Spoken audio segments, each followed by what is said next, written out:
রেস্টুরেন্টে গিয়ে কিন্তু এটা আমরা প্রায় অর্ডার করে থাকি, যে কোনো বিরিয়ানি, সাইড ডিশ বা কাবাবের সাথে এটা কিন্তু খেতে দারুণ লাগে। তাই সহজেই এটা বাড়িতে বানিয়ে আমরা কিন্তু আমাদের গেস্টকে চমকে দিতে পারি। বাই দ্য ওয়ে, আমি আপনাদের Trisha and welcome to my channel Trisha সৃষ্টি ট্রিটে।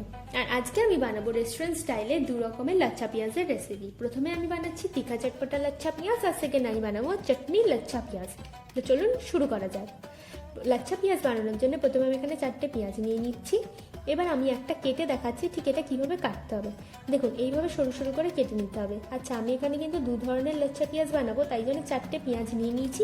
আপনারা আপনাদের পরিমাণ অনুযায়ী নিয়ে নেবেন। দেখুন, এরমভাবে কেটে নিলেই কিন্তু আমাদের রেডি। এবার আমি সবকটা এইভাবেই কেটে নিয়েছি। এবার আমি এখানে একটা বোল নিয়ে নিচ্ছি, আর তাতে 2 কাপ মতো জল দিয়ে দেবো। এবার এতে আমরা কয়েক টুকরো বরফ দিয়ে দিচ্ছি। এর ফলে পেঁয়াজের যে গন্ধটা সেটাও চলে যাবে, আর রেস্টুরেন্টের মতো যে একটা ক্রাঞ্চি ভাব সেটাও চলে আসবে। পেঁয়াজগুলো দেখুন দেওয়া হয়ে গেছে। আচ্ছা, এটাকে কিন্তু আমাদের 10 মিনিটের জন্য রেস্ট দিতে হবে। তাই আমি একটা ঢাকনা দিয়ে এটাকে 10 মিনিটের জন্য রেস্ট দিচ্ছি। দেখুন 10 মিনিট হয়ে গেছে। এবার আমরা জলটাকে ছেঁকে নেব। এবার 2টো পেঁয়াজের লাচ্ছা নিয়ে নিচ্ছি,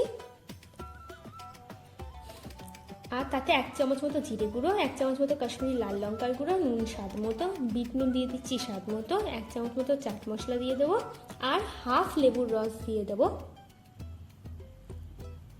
এবার আমরা এটাকে ভালো করে মিশিয়ে নেবো, আর মেশালেই রেডি আমাদের তিখা চটপটা লাচ্ছা পেঁয়াজ, একদম রেস্টুরেন্ট স্টাইল। এবার এটাকে সার্ভ করে দিচ্ছি। এবার আমি বানাবো চাটনি লাচ্ছা পেঁয়াজ। তার জন্য আবার একটা বোল নিয়ে নিচ্ছি, আর বাকি যে 2টো পেঁয়াজের লাচ্ছা ছিল সেটাও দিয়ে দিচ্ছি।